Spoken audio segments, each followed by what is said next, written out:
Hello and welcome to the Dentrepreneur Show. Hello and welcome back to Dentrepreneur Show. This is Dr. D. Todd Russell. Today with me, I have a longtime friend and special guest, Mr. Russ Baker.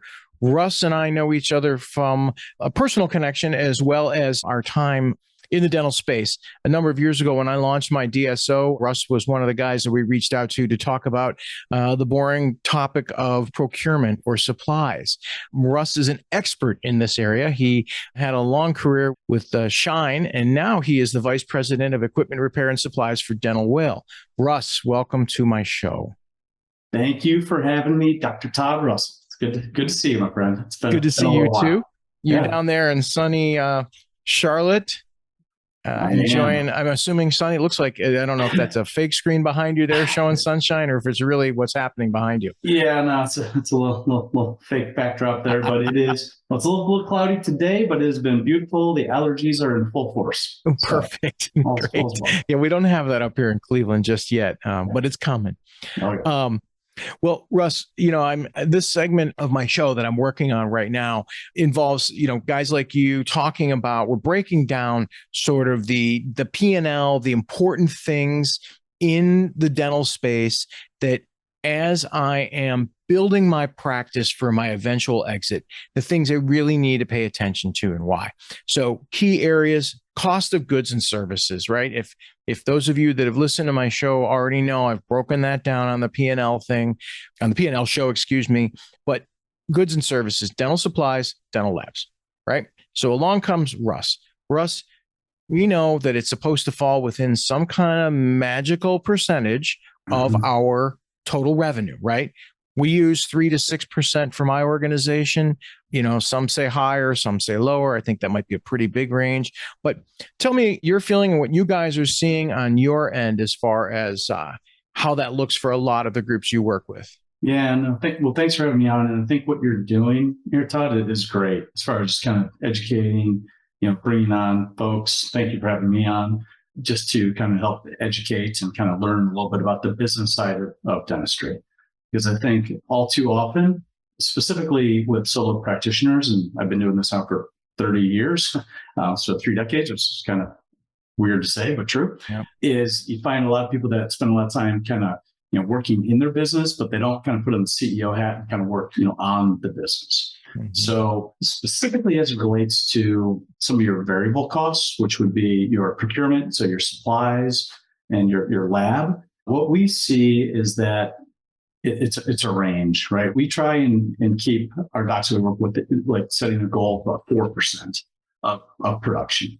I think the reality is it's usually around 8, sometimes even a little bit higher. Mm-hmm. And I would also include like office supplies into that as well. Okay. That always wind up about 2 to 2.5%. Mm-hmm. So, but if you take a look at supplies and lab, I think most people, when you combine those, are probably close to about 20% of their expenses for on top of based on your production, about 8 or so in supplies and about 10 to 12 on lab. And we like to see the practices that we work with to be in probably about 10% range. So about 4% for supplies, roughly about 5 or 6% for lab. And it's achievable just by really kind of putting in systems and then holding the team accountable to the system. Yeah, and those numbers that you speak of, that's exactly what I've seen in my consulting, in my review of practices for my own group, is that the single doc tends to be in that 15 to 20%, where we're constantly trying to beat it down to that 10 to 12%. These are combined numbers, obviously. Right. It is achievable. But at the same time, you've got to be careful that, sometimes some of my colleagues, they can only use the yellow one. Well, the yellow one costs more than the blue one, and they can't get past that. My advice to them is, hey, just try the blue one. And if the blue one, try the red one, because the yellow one is just really expensive. Or here's a better idea. Why don't you work with a company that can call the guys that make the yellow one, right? And they can start throwing their weight around on your behalf, right? Great segue into dental well there. You're welcome. Helping you out, brother. No, but seriously. And that's exactly what I do when I have people who want to talk to me about a better way to improve their bottom line so that they can take their practice to market, get a better value for it. These are the kind of things I say. We got to talk to the experts. Yeah. Like you said, in your business and on your business, but also sometimes you just don't know. Let's bring in the people that do know and help you out and help you drive those numbers down. Now, do you think it's really achievable, that percentage though, for a single shingle doc? Or do you think it's harder? It's definitely harder, but if you don't have the right system in place, but it's definitely achievable. So at Dental Whale, so basically just a little commercial, sorry. No, it's okay. It's okay. We basically do 4 things. We do supplies. We're a distributor for capital equipment. We do repair. So we own the dental fix business. We have 215 vans on the road. And then we do education. So in education, we do in-person education. And then we've built a business management platform that has a learning management system on there that is for education. So we have remote learning, and then of course in-office learning or in-person learning. And Dr. Scott Luna, who is a co-founder of Dental Whale, also owns Breakaway Seminars, and that's really kind of the in-office learning or in-person learning. And then we have another business that's called Front Office Rocks, and that is a subscription-based model for office managers to really kind of learn more about how they can put in different systems to help with the efficiency within the practice. So we do supplies, equipment, repair, and education. So specifically when it comes to supplies, what we've done is we've created a GPO, so a group purchasing organization, where now we have over 2,500 offices that are part of our GPO. And so what does that do for the solo practitioner or the practitioner that has, even up to 3 to 5, sometimes even more, but it gives them leverage buying power. So we go and negotiate with the manufacturers. We can negotiate as well as some of the largest DSOs in the planet, because we have 2,500 members, there's not that many offices, even in the largest DSOs.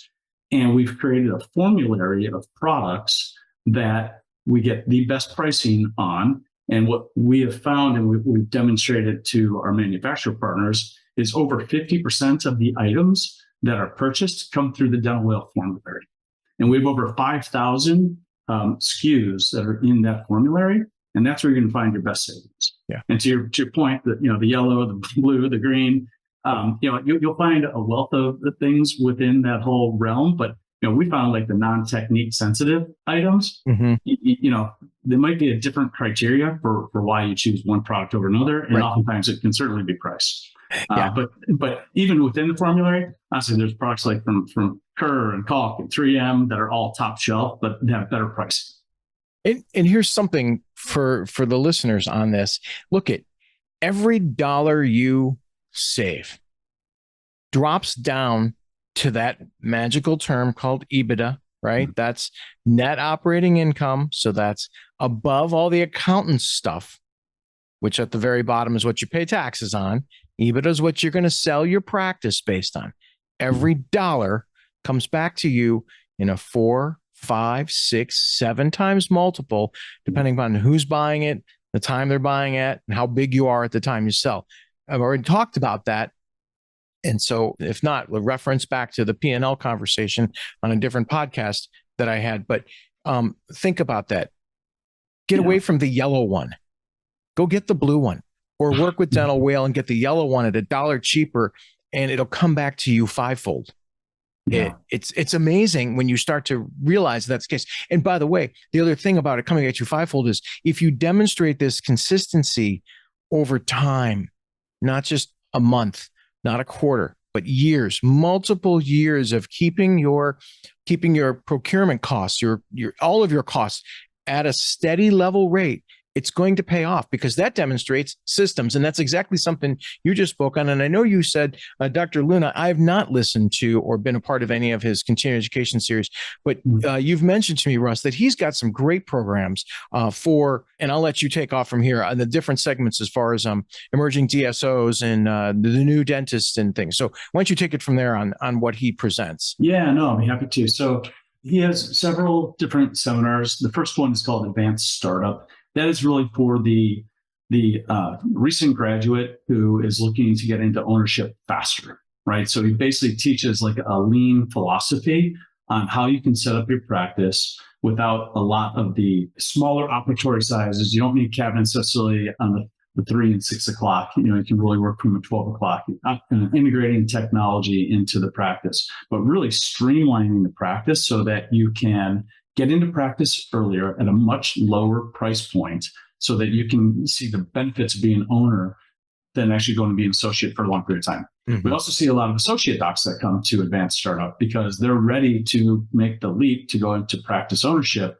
And the big thing that he does is you leave there with an operating manual that's a couple inches thick that basically gives you all the systems that you need to get started, right? Now, it's one thing to learn about this in a course, a 2-day course. It's another thing to put it into practice. And that's actually where I like to see people actually work with a coach on a local level to actually help implement these things into their practice. Mm-hmm. So I'm a big fan, always have been a big fan of coaching and education. But yeah, Dr. Luna has a great program for startup practices. He has another one that's called Business Mastery. And that's really for the dentist who's been in practice for a little while, that is entrepreneurial, that has maybe 1 to 3 practices, but is looking to put in systems also so that they can start to scale the business. So you can go to 5, you can go to 10, go to whatever it is that you desire, right? Yep. And without having systems in place, it's virtually impossible. And it's also hard to get the funding that's necessary in order from a bank without having proper systems. And then you wind up going several different routes, but it basically allows you to kind of shorten that learning curve and start to scale your business in a different way. There's another course on technology, another course for office managers, et cetera. But there's a wealth of knowledge there for Breakaway Seminars led by Dr. Luna. And I was just going to say, I know we can get into this. I'll ask you at the end again for the connection, but if someone wanted to check out his seminars, where would they go? Just do Breakaway Seminars. Okay. Breakaway Seminars, just Google it, and you can pick up some great tips and take some of his classes there and learn. And certainly you can reach me through, all of my media outlets if you have any questions, and I can help facilitate a little bit. I personally do that. I don't necessarily do I do some coaching, but I do some strategy planning for the docs. One of the things that I try to do is that operations manual that is this thick, although I hope it's digital and not really that thick anymore, but as ours is, right. But you just got to take it little bites at a time. It's just this week I'm going to accomplish this month I'm going to accomplish that. And then that big daunting task isn't so daunting anymore. And you eventually achieve the goals, but systems are key. If you don't have them, you're not going to be able to scale. And finally, you're scaling for what purpose? Oh, the purpose of Dentrepreneur LLC is to talk about your exit strategy. Right. You're scaling for a reason. Sure, in the short term might be 10, 20 years, you're scaling so that you can receive revenue, income without having to practice dentistry as much. Maybe you own multiple offices, you got associates, it's kicking you cash, you're living high and mighty without ever having to spin the drill yourself. But in reality, you're working towards that exit at some point. Mm-hmm. And all of these systems are important when it comes to somebody who's valuing and evaluating, as we talked earlier. Yeah. So, and one thing to expand on that also is, sure. The systems reduce stress at the end of the day. Yeah. And so they reduce stress for sure. So when you're in a practice and you're you're wearing the CEO hat as a dentist, you're the CFO, you're the marketing manager, you're the HR director. Oh yeah, guess what? You're the number one producer too. Right. So you have a lot going on for sure. So it's very helpful to have the systems. Plus, in today's world and economy, I'm sure many of the folks that are listening have experienced turnover, right? And staffing challenges and whatnot. And so you want to make sure that those systems are in place so that when there is any type of turnover, that the next person can be plugged in, that they actually have the systems in place and they're ready to go. When it comes to actual procurement, and I know you wanted to talk a little bit about that, we have a 5-step process for procurement that is very achievable. It's just really about taking the time and putting the process into play. Right. And it's really just basically 5 things: centralization, join a group, utilizing formularies, using a procurement system that is a single sign-on that will allow you to route your orders to wherever they're going and they're easily trackable. And then last thing, setting a budget and then holding the team accountable. And so it's really beyond straightforward, but it doesn't take that much time to do, but you'd be surprised how few people actually do it. No, I see it. I see it in the practices that I'm consulting with. I see the practices I've evaluated. Heck, to some degree, I see it in my own practices at times. The doctor, the lead person is totally being pulled in all the directions. I used to say I was head of maintenance and chief of security. right? That kind of fit in with everything. But one of the things though about systems, and I've been thinking about this more recently, we talk about whatever system it is. So I'm an emerging DSO. I've got 10 practices, 12, 15, maybe 3, but I'm emerging as that person or that entity. I've got these systems. My systems are great. I'm demonstrating, an Ebitda margin of 28%. I'm demonstrating I've got my supplies and lab combined at 10%. I've got all these great systems. Now all of a sudden I'm going to sell. And now I'm going to sell to this guy who's got different systems. It almost feels counterintuitive until, in my opinion, and this is what the question, what I've seen is that the best systems are the ones that are copycatted, repeated, and for the most part, that's what the successful ones are doing. It's the same system. It is. Right? I mean, it 100% is. Which means don't reinvent the wheel. Yeah. Right? Copycat. Find out who's out there doing it. If it's Dental Wales doing, they've got this procurement system and blah, blah, blah, blah, blah, and how to do it. And then you find out that, so-and-so's doing this system as well. And you dive into the roots of it. And here it's almost, I'm not going to say that yours is definitely proprietary. Don't hear me wrong. Yeah. But you know what I'm saying is that, 80% of it are the same. So find out what those best systems are and start to implement them. Get a good coach to teach you and the team how to do it, right? And then start executing on it. And the other thing, I don't know if you've seen this, but a lot of my colleagues they get this great idea, they do it, and then they do it for about 6 months, and then it just kind of falls off. Right. And they forget about it. Used to be with dental equipment in particular. You've been in the business this long, you would know. Every time I go in an office, I find out, okay, where's the closet of all the stuff you bought and didn't even use once? Yeah. Right? Yeah. There's a little graveyard. There's some boat anchors out there. There's no question. For sure. Yeah. Okay. So my show, we talk about exit. That's what we're preparing for, right? I wrote this article and I've mentioned it multiple times on the show. Dear 35-year-old self, I'm 35. I bought this practice. I've got the old guy or gal still working for me. And I'm thinking down the road, right? My practice, I want it to grow to a certain point. Have you seen, I know you've seen plenty of dentists. You've worked with plenty of groups. Have you seen a sweet spot where maybe an emerging DSO has its best life, or where a single practitioner gets to a certain size? Have you seen? Yeah, boy, that's a good question. I think for the solo doc that is ready to kind of move to the next level, the question is always like, when do I bring in an associate? Yes. Right. Big question. Starting there. So historically, that number was lower than what it is today. But it certainly used to be at like around $800,000 in production is when it made sense to consider bringing in an associate. Doctor only production? Doctor only production. Doctor only production. So hygiene's another 70-30 split. So 70% is 800. Yep. So roughly you're $1.1 million practice-ish. Yep. Okay. Because you really, and you also have to have the right size facility, right? Yes, you have to have the facility that can support bringing in an associate doctor, and then you work from there, or at least have the ability to expand. Because the worst thing you can do, even for the associate too, is have them come on and just to do the things that you don't want to do. Right. Right. It's not exactly the best experience. Or see the people anybody. You don't want to see. Yeah. Oh no, you'll love him. Yeah. I remember years ago, there was one group we were working with, and for Christmas, they would give each staff member, their Christmas present was that they were allowed to fire one patient. That's kind of awesome. and I tell you what, I think they all look forward to that that time of year, because they're like, okay, I'm not going to see that person anymore. So I think dealing with the general public is a very unique thing. Oh, that's funny. Yeah. But so sweet spot. Exiting sweet spot. So so sweet spot for bringing in an associate, sweet spot for actually now, are you talking about like actually when it's time to expand and move into second office, third office, et cetera? Sure. And then when do you dump the whole thing? Yeah. What's the... Boy. So as far as, let me kind of work in reverse. So what I have found is that in order for a private equity group to come in to look to acquire the business, the minimum requirements that I've seen, I wouldn't say minimum, but what they, I think ideally are looking for on the lower end is that once you do $20 million in production, right, it can drop $5 million to your Ebitda line, which is 20%. Then it's worth them doing the due diligence to go through the process.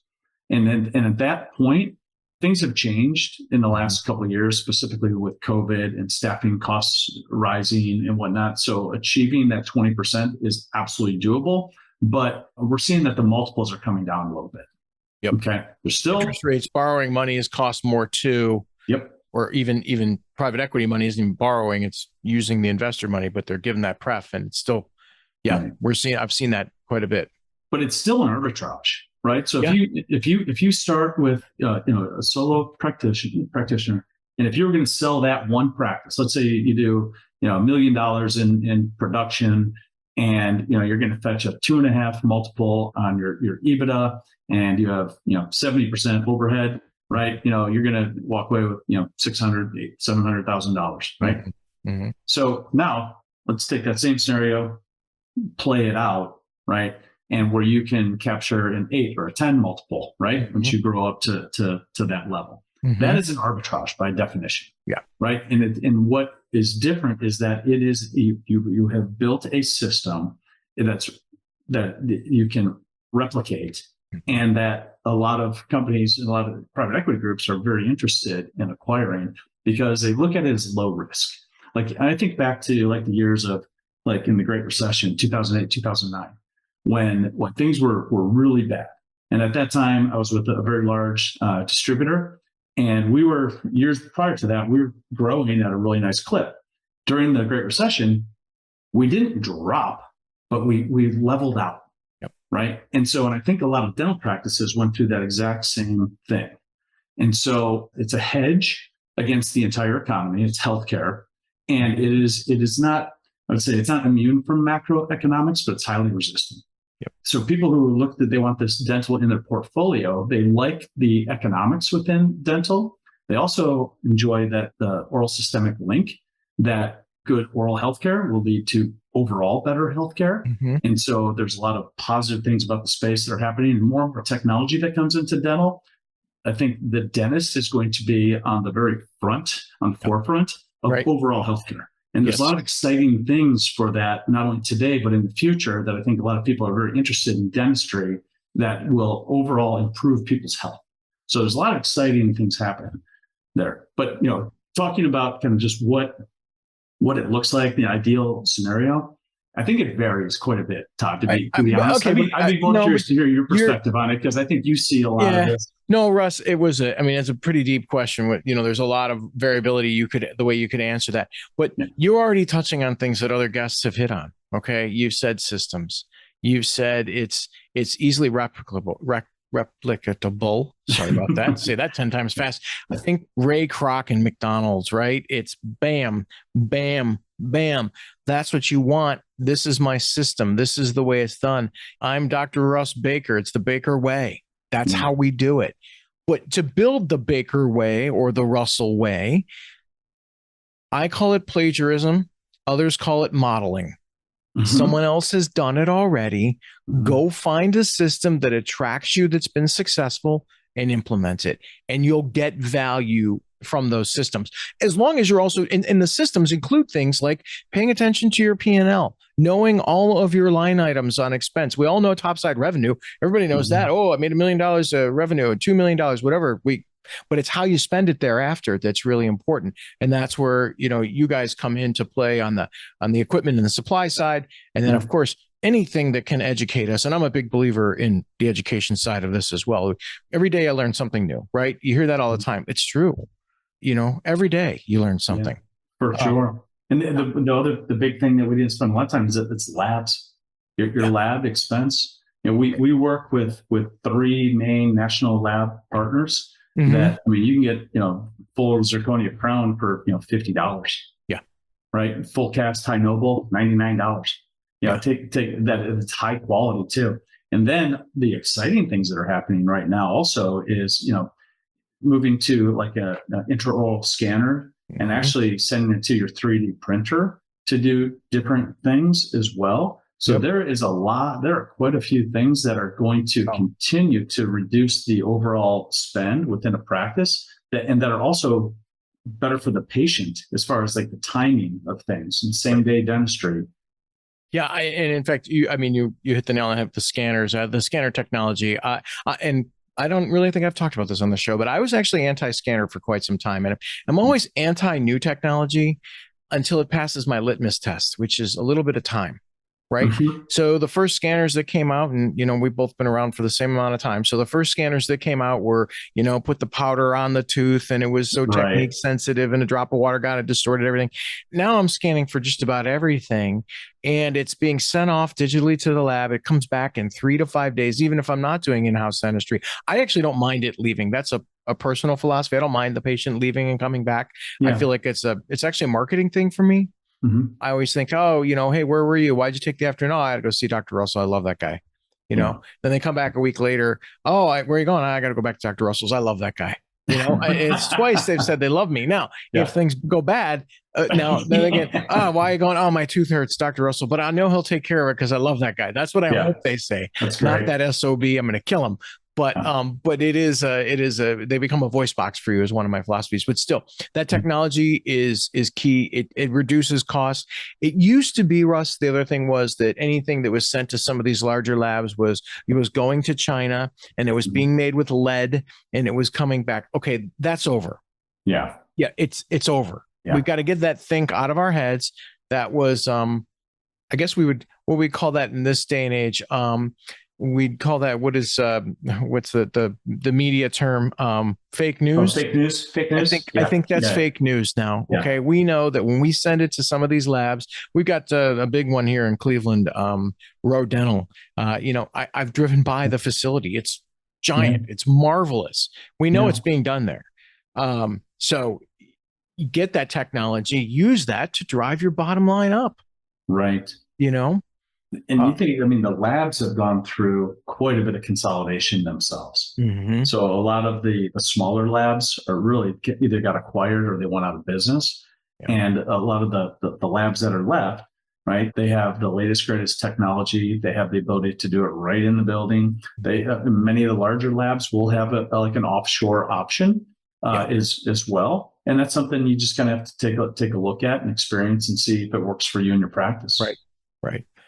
Okay, so we see you. Like I said, you circled a lot of things on which of these practices or where the sweet spots might be. One of the things we talked about, you said the $800,000 doc looking for the associates. So that's the 1.1 to 1.2. The average dental practice is only doing 800,000 in combined revenue in the United States. So you're above that. You're in that $1.2 million.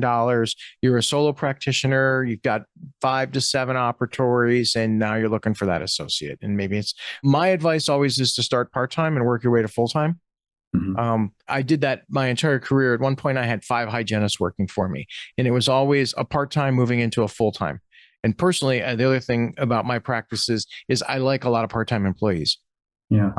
Talk about supply, right? You might pay them a little bit more on the hourly rate, but you don't have to pay all the benefits because they're part-time. And so you actually wind up savings. And then you have, parts to move around. So just a little bit of an insight. I get into that further down the road in my podcast. I'll be covering a lot of that stuff.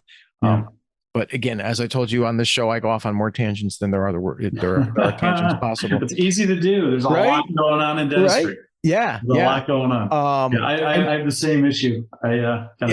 It's crazy.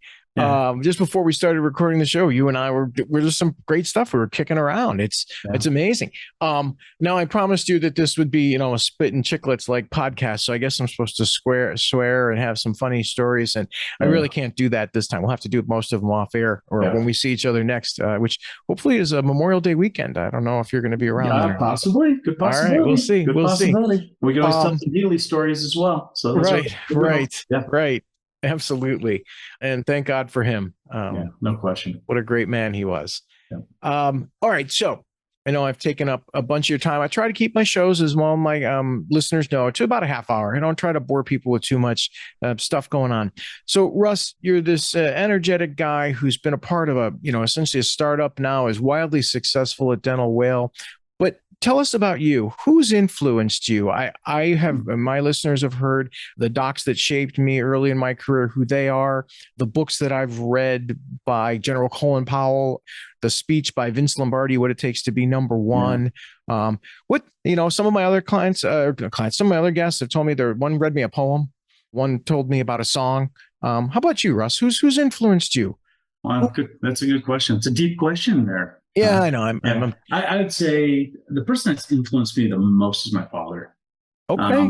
By far. He was an entrepreneur. He was in the record business, owned a distribution company, a record label, and then a group of outlet stores called Record Theater. And so, he was just always great. He passed away a few years ago. I'm sorry. Rest in peace. Yeah. But he was by far my best friend, his mentor, and we would just talk about business and life all the time. So, one thing I learned about him on the business side was, he went through the record industry, went through, the whole analog to digital world. Yeah, sure. And they didn't know really how to handle it. Right. So what they did is they fought it, and it was a lot of legal battles and piracy and this and that. And the technology came into the industry, and it wasn't going to leave, right? Started with Napster, and then obviously it transitioned into, obviously Apple and Spotify and all that type of stuff. So their business model really took it on the chin. And he was very reflective about that kind of later in his life. And it just something that's always stuck with me. It's like, embrace change, because things will change, and that's a good thing. And now, put your arms around it and figure out the economics of what that is going to be. And you can change your business model, but always be open to change and always be open to technology, and know that it's not going to go backwards. And so hanging on to things too tight doesn't always work. So that's how I'd answer that. Well, first of all, my show is early stages of its life, I hope. And after, a dozen or so plus guests, they're the first one to say their father. And you're right, embrace change. That's so true. And dentistry, well, go back to what I said about waiting out the litmus test of time for scanning technology. Doesn't mean you have to dive right in, but no, it's coming. And really, what is coming down the pipeline is so fantastic. It makes our job easier and easier and easier. The one thing that we haven't figured out, Russ, and I wish we could, is if I could do the dentistry while I'm sitting on a beach in an island, and I could do the work on somebody still in Cleveland in January. If we could get that technology. Yeah. Well, that's why you want to scale your business, right? And have multiple offices and have passive income, and actually where you're not, in the mouth. Well, I want to thank you for joining the show today. You also talked about the technology embrace for your dad and his industry. This show is available on Spotify. It's available on Apple Podcasts and also on YouTube. Please check us out. Please refer me and my show to all your friends and colleagues. We're trying to do the right thing here. I'm trying to build a series of shows and information to help you plan to exit from your practice. You have to start thinking at an early age how that's going to happen. And all of these people that I bring on here are just tidbits or little pieces of the bigger puzzle. So Russ Baker, if anyone wants to reach out to you and connect with Dental Whale and all of the resources you guys have at your fingertips, how can they get a hold of you, my friend? Yeah, reach out to me via email is a great way. Just russ@dentalwhale.com. Anyone can call me directly. I'm wide open there. Cell phone 704-776-2533. But yeah, look us up. Check us out on the web. Look at Dental Whale. And, we can certainly help on the procurement side. We can help reduce your expenses. We can help with education. And we are a capital equipment distributor. And we also have a very robust, repair department in Dental Fix. So we're there for everything. And my company is proud to say we use Dental Fix and absolutely love that area of your conglomerate, I guess we'll call you guys. I am Dr. D. Todd Russell. This is the Dentrepreneur Show. I appreciate your time today, Russ, and thank you, everyone, for listening. Yeah, thanks for having me, Todd. Thank you for joining us. Please follow or subscribe to this show on Spotify, Apple, or YouTube. If you would like further information or to meet with me one-on-one and discuss your practice, please feel free to contact me through my website, dentrepreneurllc.com. Many more exciting guests and topics are headed your way.